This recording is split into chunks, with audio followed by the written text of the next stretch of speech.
ಅಲ್ಲಿ ವಾಸ ಇರುವಂಥ ಆದಿವಾಸಿ ಜನಾಂಗದವರ ಅಭಿವೃದ್ಧಿಗಾಗಿ ಅವರು ಕೆಲವು ಹಕ್ಕೊತ್ತಾಯಿಗಳನ್ನು ಮುಂದೆ ಮಾಡಿದ್ರು.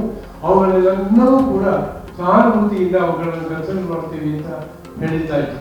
ಇವರು ಶರಣು ಬಂದಿರೋದ್ರಿಂದ ಇವ್ರ ಮೇಲಿರೋ ಕೇಸ್ಗಳನ್ನು ವಿಡ್ರಾ ಮಾಡೋದಕ್ಕೆ ಯಾವುದೇ ರೀತಿಯ ದೊಡ್ಡ ಕಾನೂನಿನ ತೊಡಕು ಇರಬಾರ್ದು, ಇರಲಾರ್ದು ಅನ್ನೋದು ನಮ್ಮ ನಂಬಿಕೆ. 1 ವರ್ಷ ಆಗುತ್ತೆ ಇವತ್ತಿಗೆ, ಆದರೂ ಇನ್ನೂ ಅವ್ರು ಜೈಲಲ್ಲಿದ್ದಾರೆ, ಅದು ವಾಸ್ತವ. ಕೇರಳ ಮತ್ತು ಕರ್ನಾಟಕದ ಮಧ್ಯೆ ಇರತಕ್ಕಂಥ ಏನು ಪ್ರಕರಣಗಳನ್ನು ಇತ್ಯರ್ಥಗೊಳಿಸಲಿಕ್ಕೆ ಒಂದು ಸರಿಯಾದ ತೀರ್ಮಾನ ಮಾಡಬೇಕು. ಇವರು ಬಿಡುಗಡೆ ಮಾಡೋಕ್ಕೆ ಮುಂಚೆ ಅವರಿಗೊಂದು ಜಾಮೀನು ಸಹ ಮಂಜೂರು ಮಾಡುವಂಥ ಕ್ರಮ ಸಹ ಸ್ಪೆಷಲ್ ಪ್ರಾಸಿಕ್ಯೂಟರ್ ನೇಮಕ ಮಾಡ್ಬೋದಿತ್ತು, ಅದು ಸಹ ಮಾಡಿಲ್ಲ. ಆ ಹಕ್ಕೊತ್ತಾಯಗಳನ್ನು ಈಡೇರಿಸುವಂಥ ದಿಕ್ಕಿನಲ್ಲಿ ಸರ್ಕಾರ ಮುಂದುವರೆದಿಲ್ಲ ಅನ್ನೋದು ತುಂಬ ವಿಷಾದನೀಯವಾದಂಥ ಸಂಗತಿ. ಯಾಕೆಂದರೆ ಜಮೀನು ಕೊಡ್ತೀವಿ ಅಂತಿದ್ರು, ಸ್ವಯಂ ಉದ್ಯೋಗಕ್ಕೆ ಬೇಕಾದ ನೆರವು ಕೊಡ್ತೀವಿ ಅಂತ ಹೇಳಿದರು, ಅದಿನ್ನೂ ಆಗಿಲ್ಲ. ಅವರು ಇದ್ಬದ್ದ ದುಡ್ಡನ್ನೆಲ್ಲ ಬರೀ ಕೇಸ್ಗೆ ಖರ್ಚು ಮಾಡಿಕೊಂಡು ಇವಾಗ ಪೂರ್ತಿಯಾಗಿ ಬೀದಿಯಲ್ಲಿ ಬಿದ್ದಿದ್ದಾರೆ. ಸರಿಯಾಗಿ 1 ವರ್ಷದ ಹಿಂದೆ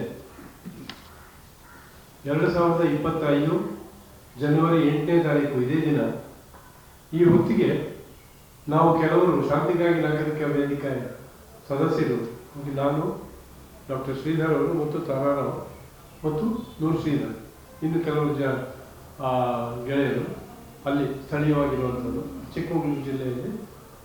ನಾವು ಆ ಜಾಗದಲ್ಲಿ ಚಿಕ್ಕಮಗಳೂರು ಜಿಲ್ಲೆಯಲ್ಲಿ ಒಂದು ಕಡೆ ಸೇರಿ 6 ಜನ ನಕ್ಸಲೀಯರನ್ನು ಅವರ ಭೂಗತ ಜೀವನ ಏನಿತ್ತು ಅದರಿಂದ ಆಚೆಗೆ ಕರ್ಕೊಂಡ್ಬರೋದಕ್ಕೆ ನಮಗೆ ಇವತ್ತು ಸಾಧ್ಯ ಆಯಿತು. ಅದಕ್ಕೆ ಮುಂಚೆನೇ ಸರ್ಕಾರದ ಜೊತೆ ಕೂಡ ನಾವು ಮಾತಾಡಿದ್ವಿ, ಹಾಗೂ ಆ 6 ಜನ ನಕ್ಸಲೀಯರ ಜೊತೆನೂ ಮಾತಾಡಿದ್ವಿ. ಇದು ಮುಖ್ಯವಾಗಿ ನಾವು ಕೈಗೆತ್ಕೊಂಡಿದ್ದ ಕಾರಣ ಏನು ಅಂತಂದರೆ, ನವೆಂಬರ್ ತಿಂಗಳಲ್ಲಿ ಒಂದು ಎನ್ಕೌಂಟರ್ ನಡೆಯಿತು. ನಾವು ಅದ್ರ ಬಗ್ಗೆ ನಿಮ್ಮೆಲ್ಲರಿಗೂ ಗೊತ್ತು, ವಿಕ್ರಮ್ ಗೌಡ ಅಂತೇಳಿ. ಆ ಎನ್ಕೌಂಟರ್ ಬಗ್ಗೆ ಅದರ ಬಗ್ಗೆ ಕೂಡ ನಾವಿಲ್ಲೊಂದು ಪತ್ರಿಕಾಗೋಷ್ಠಿಯನ್ನು ನಡೆಸಿದ್ವಿ. ನಾವು ಅದಕ್ಕೆ ಸಂಬಂಧಪಟ್ಟಂತೆ ಸರಿಯಾದಂಥ ತನಿಖೆ ನಡೀಬೇಕು ಅಂತಲೂ ಕೂಡ ಒತ್ತಾಯ ಮಾಡಿದ್ವಿ. ಮತ್ತೆ ನಮಗೆ ಅನಿಸಿದ್ದೇನು ಅಂತಂದರೆ, ಅದು ಹಾಗೆ ಏನು ಮಾಡದಿಲ್ಲ ಬಿಟ್ಟರೆ ಈ 6 ಜನ ಯಾರಿದ್ರು ಅವರ ಪ್ರಾಣ ಕೂಡ ಹೋಗುವಂಥ ಒಂದು ಸಾಧ್ಯತೆ ಇತ್ತು. ಮುಖ್ಯವಾಗಿ 6 ಜನ ಆ ರೀತಿ ಆಗಬಾರ್ದು ಅವರ ಪರಿಸ್ಥಿತಿ ಅಂತ ಅನ್ನೋ ಒಂದು ಉದ್ದೇಶದಿಂದಾಗಿ ಅವರ ಸಂಪರ್ಕ ನಮ್ಮ ಕೆಲವರು ಗೆಳೆಯರಿಗೆ ಸಿಕ್ಕಿದ್ರಿಂದ ಅವರ ಜೊತೆ ಮತ್ತು ಸರ್ಕಾರದ ಜೊತೆ ಒಂದು ರೀತಿಯಲ್ಲಿ ಕೊಂಡಿಯಾಗಿ ನಾವು ಕೆಲಸ ಮಾಡಿ ಅವರನ್ನು ಒಪ್ಪಿಸಿ ಈ ಸಾರ್ವಜನಿಕ ಜೀವನಕ್ಕೆ, ಸಾಮಾನ್ಯವಾಗಿ ಮುಖ್ಯವಾಹಿನಿ ಅಂತ ಏನು ಕರೀತಾರೆ, ಸಾರ್ವಜನಿಕ ಜೀವನಕ್ಕೆ ಅವರನ್ನು ಸರ್ಕಾರದ ಪರವಾಗಿ ಮತ್ತು ಒಟ್ಟು ಸಮಾಜದ ಪರವಾಗಿ ನಾವು ಬರಮಾಡಿಕೊಂಡ್ವಿ. ಇವತ್ತೇ ಜನವರಿ 8ನೇ ತಾರೀಕು ಈ ಹೊತ್ತಿನಲ್ಲಿಂದ ಹೊರಟು ನಮಗೆ ಇಲ್ಲಿ ಪೊಲೀಸ್ ಇಲಾಖೆಯಲ್ಲೂ ಕೂಡ ಕೆಲವರು ನಮ್ಮ ಸರ್ಕಾರಕ್ಕೂ ನಮಗೂ ಕೂಡ ಮಧ್ಯ ಒಂದು ಕೊಂಡಿಯಾಗಿ ನಿಂತಿದ್ರು. ಅವರ ಸಹಕಾರದಿಂದ ಮತ್ತು ಸಹಾಯದಿಂದ ನಾವು ಅವರೆಲ್ಲ ಆಚೆ ಕರ್ಕೊಂಡ್ಬಂದ್ವಿ. ಸೀದಾ ಅಲ್ಲಿಂದ ಬೆಂಗಳೂರಿಗೆ ಬಂದು ಸಿದ್ದರಾಮಯ್ಯ ಅವರ ಮುಂದೆ, ಅಂದರೆ ಮುಖ್ಯಮಂತ್ರಿಯವರ ಮುಂದೆ ಅವರನ್ನು ನಾವು ಪ್ರೆಸೆಂಟ್ ಮಾಡೋದು ಸಾಧ್ಯ ಆಯಿತು. ಆ ಸಮಯದಲ್ಲಿ ಸಿದ್ದರಾಮಯ್ಯನವರು ತಮ್ಮ ಸರ್ಕಾರದ ಪರವಾಗಿ ಕೆಲವು ಆಶ್ವಾಸನೆಗಳನ್ನು ನೀಡಿದರು. ಮತ್ತೆ ಅಲ್ಲಿರುವಂಥ ಅವರ ಮುಖ್ಯಸ್ಥೆ ಲತಾ ಮುಂಡಗಾರು ಅನ್ನೋರು, ನಿಮಗೆ ಆ ಹೆಸರುಗಳೆಲ್ಲ ನಾವು ಕೊಟ್ಟಿರುವಂಥ ಪ್ರೆಸ್ ನೋಟ್ನಲ್ಲಿವೆ. ಲತಾ ಮುಂಡಗಾರು ಅನ್ನೋರು ಆ ಎಲ್ಲರ ಪರವಾಗಿ ಒಂದು 18 ಹಕ್ಕೊತ್ತಾಯಗಳು ಇದ್ದಂಥ ಒಂದು ಪತ್ರವನ್ನು ಕೂಡ ಸರ್ಕಾರಕ್ಕೆ ಕೊಟ್ಟಿದ್ರು.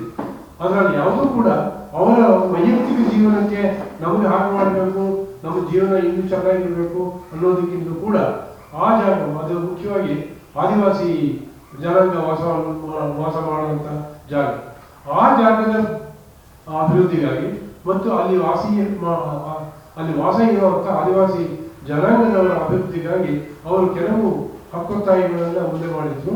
ಅವುಗಳೆಲ್ಲವೂ ಕೂಡ ನಾವು ಈಡೇರಿಸ್ತೀವಿ ಅಂತ ಸರ್ಕಾರ ಅಥವಾ ಸದ್ಯಕ್ಕೆ ತಕ್ಷಣದಲ್ಲಿ ನಾವು ಸಹಾನುಭೂತಿಯಿಂದ ಅವುಗಳನ್ನು ಕನ್ಸಲ್ಟ್ ಮಾಡ್ತೀವಿ ಅಂತ ಹೇಳಿತಾ ಇತ್ತು.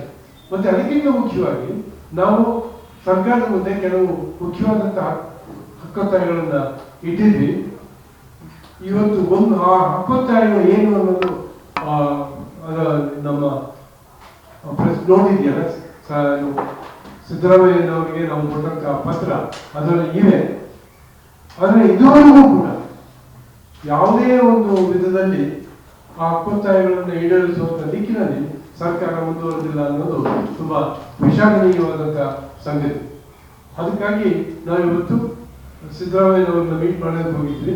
ಆದರೆ ಅವರು ಬರೋದು ಸ್ವಲ್ಪ ತಡ ಆದ್ದರಿಂದ ತಂಡದ ಇಬ್ಬರು ಸದಸ್ಯರು ನೂರ್ ಶ್ರೀಧರ್ ಮತ್ತು ಮಾಜಿ ಮಂತ್ರಿಗಳಾಗಿರುವಂಥ ಬಿ ಟಿ ನಾಯಕ್ ಅವರು ಇನ್ನೂ ಕೂಡ ಮುಖ್ಯಮಂತ್ರಿಗಳ ಕಚೇರಿಯಲ್ಲಿದ್ದಾರೆ. ಈ ಹೊತ್ತಿಗೆ ಮೀಟ್ ಮಾಡಿರ್ಬೋದು ಅಂತ ಕಾಣ್ತದೆ. ಅವರು ಬಂದು ನಮ್ಮನ್ನ ಸೇರ್ಕೊಳ್ತಾರೆ. ಈಗ ಈ ನಮ್ಮ ಮುಖ್ಯವಾದಂಥ ಡಿಮಾಂಡ್ ಏನು ಅಂತಂದ್ರೆ, ನೀವು ಏನು ಆಶ್ವಾಸನೆಗಳನ್ನು ಕೊಟ್ಟಿದ್ದೀರಿ ಅದನ್ನು ಈಡೇರಿಸಿ. ಮತ್ತೆ ಇತ್ತೀಚೆಗೆ ನಿಮ್ಮೆಲ್ಲರಿಗೂ ಗೊತ್ತು, ಕೆಲವು ಬೇರೆ ರಾಜ್ಯಗಳಲ್ಲಿ ಈ ರೀತಿ ಮುಖ್ಯವಾಹಿನಿಗೆ ಬಂದಂತ ಅವರಿಗೆ ಅವರ ಮೇಲಿರುವಂತಹ ಕೇಸುಗಳನ್ನೆಲ್ಲ ವಿಡ್ರಾ ಮಾಡುವಂತ ಒಂದು ನಿರ್ಧಾರವನ್ನು ಕೂಡ ಛತ್ತೀಸ್ಗಢ ಸರ್ಕಾರ ಮುಖ್ಯವಾಗಿ ತಗೊಂಡಿದೆ. ಹಾಗಾಗಿ ನಾವು ಕೂಡ ಈಗ ನಮ್ಮ ಪ್ರಮುಖವಾದಂತ ಒತ್ತಾಯ ಎಲ್ಲಾ ಕೇಸುಗಳನ್ನು ಕೂಡ ವಾಪಸ್ ತಗೋಬೇಕು ಅಂತ ಹೇಳಿ. ಶಾಂತಿಗಾಗಿ ನಾಗರಿಕ ವೇದಿಕೆ ನಿಮ್ಗೆ ಗೊತ್ತಿರೋ ಹಾಗೆ ಕಾಡಲ್ಲಿದ್ದಂಥ ಕಳೆದ ಲಾಸ್ಟ್ ತಂಡ ಏನಿತ್ತು, ಆ ತಂಡವನ್ನು ಮುಖ್ಯವಾಹಿನಿಗೆ ಕರ್ಕೊಂಡು ಬಂದು ಮುಖ್ಯಮಂತ್ರಿಗಳ ಮುಂದೆ ಸರ್ಕಾರಕ್ಕೆ ಒಪ್ಪಿಸ್ತು. ಆ ಒಪ್ಪಿಸೋಕ್ಕೆ ಮುಂಚೆ ನಡೆದಂಥ ಮಾತುಕತೆಗಳಲ್ಲೇ ನಾವು ಕೇಸ್ಗಳನ್ನು ಆದಷ್ಟು ಬೇಗ ನಡೆಸ್ಕೊಡ್ಬೇಕು ಮತ್ತು ಅವರಿಗೆ ಬೇಕಾದ ಪುನರ್ವಸತಿಯನ್ನು ತಕ್ಷಣ ಜಾರಿಗೊಳಿಸಬೇಕು ಅಂತ ಹೇಳಿದ್ವಿ. ಅದರಲ್ಲಿ ಸ್ವಲ್ಪ ಮಟ್ಟಿಗೆ ಕೆಲಸ ಆಗಿದೆ, ವಿನಃ ಪೂರ್ತಿ ಆಗಿಲ್ಲ. 1 ವರ್ಷ ಆಗುತ್ತೆ ಇವತ್ತಿಗೆ, ಆದರೂ ಇನ್ನೂ ಅವ್ರು ಜೈಲಲ್ಲಿದ್ದಾರೆ, ಅದು ವಾಸ್ತವ. ಹಾಗಾಗಿ ನಮ್ಮ ಮೊದಲನೇ ಬೇಡಿಕೆ ಏನಂತಂದರೆ, ಬೇರೆ ಕಡೆ ಭಾರತದ ಬೇರೆ ಬೇರೆ ಕಡೆ ಅಂದರೆ ತೆಲಂಗಾಣ, ಛತ್ತೀಸ್ಗಢ, ಮಹಾರಾಷ್ಟ್ರ ಆ ಸರ್ಕಾರಗಳು ಅಲ್ಲಿಯ ಶರಣಾಗಿರುವಂಥ ನಕ್ಸಲೈಟರ ಕೇಸ್ಗಳನ್ನು ವಿಡ್ರಾ ಮಾಡ್ತಾ ಇದೆ. ಹಾಗಾಗಿ ಕರ್ನಾಟಕ ಸರ್ಕಾರವು ಅದನ್ನೇ ಮಾಡಬೇಕು. ಈ ಕೇಸ್ಗಳಿಗೆ ಹಾಗೆ ತಿಳ್ಕೊಂಡು ಹೋದರೆ ಟ್ರಯಲು ಪರಿಹಾರ ಭಾಳ ನಿಧಾನ ಆಗುತ್ತೆ.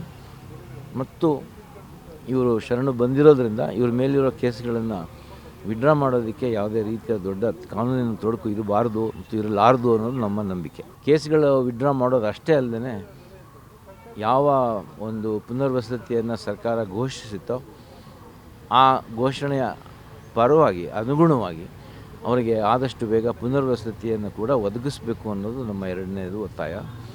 3ನೇ ಒತ್ತಾಯ ಏನಂತಂದರೆ, ಈಗಾಗಲೇ ಹೊರಗಡೆ ಬಂದಿರೋವಂಥ ಕೇಸ್ಗಳನ್ನು ಮುಗಿಸ್ಕೊಂಡು ಬಂದಿರೋವಂಥ ಒಂದು 7-8 ಜನ ನಕ್ಸಲೈಟ್ರು ಇದ್ದಾರೆ, ಮಾಜಿ ನಕ್ಸಲೈಟ್ರು.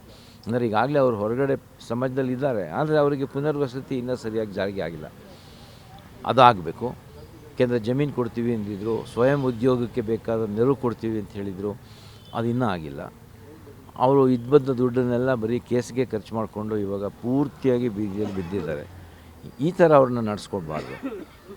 ಆಮೇಲೆ ಯಾವ ಜಾಗದಲ್ಲಿ ಇವರು ಹೋರಾಟ ಕಟ್ಟಿದ್ರೋ ಆ ಒಂದು ಆದಿವಾಸಿ ಜಾಗದಲ್ಲಿ ಸುಮಾರು ಸಮಸ್ಯೆಗಳಿದೆ.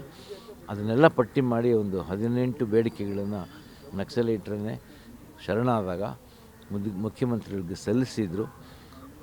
ಆ ಒಂದು ಜನಗಳ ಬೇಡಿಕೆಯನ್ನು ಆ ಜನಗಳ ಅಗತ್ಯವನ್ನು ಕೂಡ ಸರ್ಕಾರ ಪೂರೈಸಬೇಕು ಅನ್ನೋದು ನಮ್ಮ 4ನೇ ಡಿಮ್ಯಾಂಡ್. ಜನವರಿ 8 ಇಲ್ಲಿಗೆ 1 ವರ್ಷ ಆಯಿತು. 1 ವರ್ಷದ ಹಿಂದೆ ಕರ್ನಾಟಕದ ವಿವಿಧ ಭಾಗದಲ್ಲಿರ್ತಕ್ಕಂಥ ನಕ್ಸಲೈಟ್ರೆಲ್ಲರೂ ಕೂಡ ಜನರ ಮಧ್ಯೆ ಜನಮುಖಿ ಆಗಲಿಕ್ಕೆ ತೀರ್ಮಾನ ಮಾಡಿ ಆ ದಿನ ಕರ್ನಾಟಕ ಸರ್ಕಾರ ನಕ್ಸಲ್ ಮುಕ್ತ ಕರ್ನಾಟಕ ಅಂತೇಳಿ ಅನೌನ್ಸ್ ಮಾಡಿದರು. ಒಳ್ಳೆಯ ಬೆಳವಣಿಗೆಗಳೇ.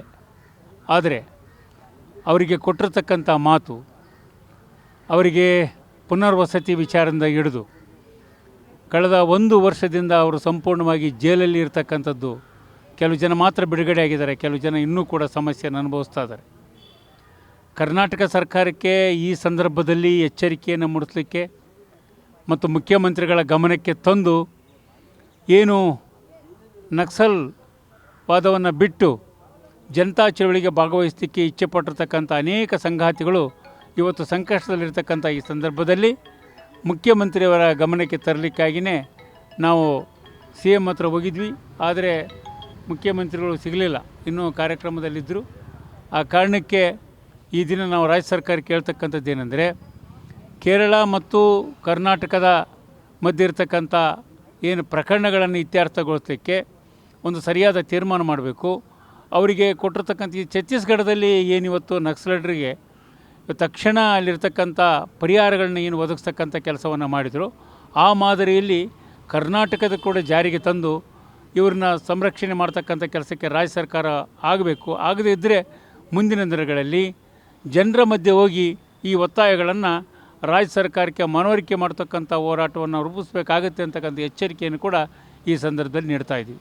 ಸರ್ಕಾರ ಭರವಸೆ ಕೊಟ್ಟ ಪ್ರಕಾರ ತಕ್ಷಣವಾಗಿ ಅವರನ್ನು ಬಿಡುಗಡೆ ಮಾಡ್ತೀವಿ ಅಂತ ಹೇಳಿದರು. ಬಟ್ ಯಾವುದೇ ಕಾರ್ಯ ಆಗಿಲ್ಲ ಇಲ್ಲಿವರೆಗೂ. 1 ವರ್ಷ ಆಯಿತು. ಇದಕ್ಕೆ ನಮ್ಮ ಕೆಲವು ಬೇಡಿಕೆ ಇತ್ತು. ಅದರಲ್ಲಿ ಸ್ಪೆಷಲ್ ಕೋರ್ಟನ್ನು ಮಾಡಿ ಅಲ್ಲಿ ತ್ವರಿತವಾಗಿ ಇವರ ಪ್ರಕರಣಗಳ ವಿಚಾರಣೆ ಮಾಡಿ ಅವರನ್ನು ಬಿಡುಗಡೆ ಮಾಡಬೇಕಂತ ಇತ್ತು. ಇಲ್ಲಿವರೆಗೆ ವಿಶೇಷ ನ್ಯಾಯಾಲಯ ಮಾಡುವ ಬಗ್ಗೆ ಯಾವುದೇ ಸರ್ಕಾರ ಗಮನ ಕೊಟ್ಟಿಲ್ಲ. ಇವರು ಬಿಡುಗಡೆ ಮಾಡೋಕ್ಕೆ ಮುಂಚೆ ಅವರಿಗೊಂದು ಜಾಮೀನು ಸಹ ಮಂಜೂರು ಮಾಡುವಂಥ ಕ್ರಮ ಸಹ ಸ್ಪೆಷಲ್ ಪ್ರಾಸಿಕ್ಯೂಟರ್ ನೇಮಕ ಮಾಡಿ ಮಾಡ್ಬೋದಿತ್ತು. ಅದು ಸಹ ಮಾಡಿಲ್ಲ. ಪ್ರಕರಣದ ಪ್ರಕ್ರಿಯೆ ನಿಧಾನಕ್ಕೆ ನಡೆದರು. ಬಟ್ ಅವರಿಗೆ ಜಾಮೀನು ಮಂಜೂರು ಮಾಡಿ ಅವ್ರನ್ನ ಬಿಡುಗಡೆ ಮಾಡ್ಬೋದು. ಮತ್ತು ಇನ್ನೊಂದು ವಿಶೇಷವಾದ ಗಮನಿಸಬೇಕಾದಂಥ ಅಂಶ ಅಂದರೆ ಕನ್ಯಾಕುಮಾರಿ ಅವರು 9 ವರ್ಷ ಆಯಿತು ನ್ಯಾಯಾಲಯದಲ್ಲಿ ಅವರ ಪ್ರಕರಣ ನಡೀತಾ ಇದೆ. ಇಲ್ಲಿವರೆಗೂ ಅವ್ರಿಗೆ ಜಾಮೀನು ಸಿಕ್ಕಿಲ್ಲ. ಕೇರಳದಲ್ಲಿ ಅವರೆಲ್ಲ ಪ್ರಕರಣಗಳು ಸಹ ಜಾಮೀನಾಗಿದೆ. ಬಟ್ ಕರ್ನಾಟಕದಲ್ಲಿ ಅವರು ಜಾಮೀನಾಗಿಲ್ಲ ಅಂತೇಳಿ 9 ವರ್ಷದಿಂದ ಅವರು ಕಾರಾಗೃಹದಲ್ಲಿ ಶಿಕ್ಷೆ ಅನುಭವಿಸ್ತಾ ಇದ್ದಾರೆ. ಸರ್ಕಾರ ತಕ್ಷಣ ಇದರ ಬಗ್ಗೆ ಗಮನ ಹರಿಸಿ ಏನೋ ನಾವು ಬೇಡಿಕೆ ಇಟ್ಟಿದ್ವಿ ಅದನ್ನೆಲ್ಲ ಜಾರಿ ಮಾಡಬೇಕಂತ ಸರ್ಕಾರಕ್ಕೆ ಕೇಳಿಕೊಳ್ತಾ ಇದ್ದೀವಿ. ಮತ್ತಷ್ಟು ವಿಶೇಷ ವಿಡಿಯೋಗಳನ್ನು ನೋಡಲು ಮತ್ತು ಹೊಸ ವಿಡಿಯೋಗಳ ಬಗ್ಗೆ ತಿಳಿಯಲು ಈ ದಿನ .com ಯೂಟ್ಯೂಬ್ ಚಾನೆಲ್ ಸಬ್ಸ್ಕ್ರೈಬ್ ಮಾಡಿ ಮತ್ತು ಬೆಲ್ ಐಕಾನ್ ಕ್ಲಿಕ್ ಮಾಡಿ.